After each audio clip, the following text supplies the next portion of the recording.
Hapa ni Dandora jo, pale yule kijana mwenye alimadwa alikuwa anakaa jo, kijana mwenye alimadwa jo, Dandora phase 3 alikuwa donda 36 na ule kijana alikuwa kijana innocent na akavamiwa na maboy wanajulikana ni wao kutoka mtaa yetu hapa Dandora. Vijana wakufanya fiti.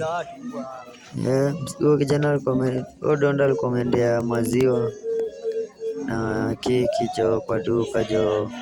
Kwa mkono alikuwa na maziwa na keki, ameshika kwa mikono. Kwa hivyo alikuwa ametoka kununua maziwa na keki.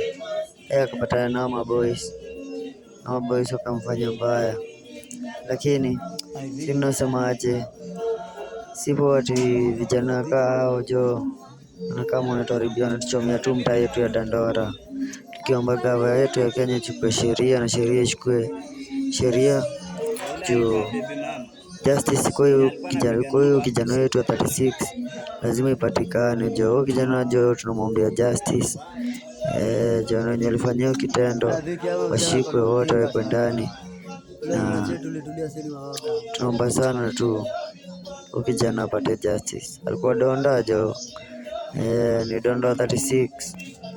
Kijana alikuwa anajituma jo, umetoka kununua duka maziwa alafu tunakuvamia anakumada jo. Kijana wetu apate justice jo, tunamwombea sana.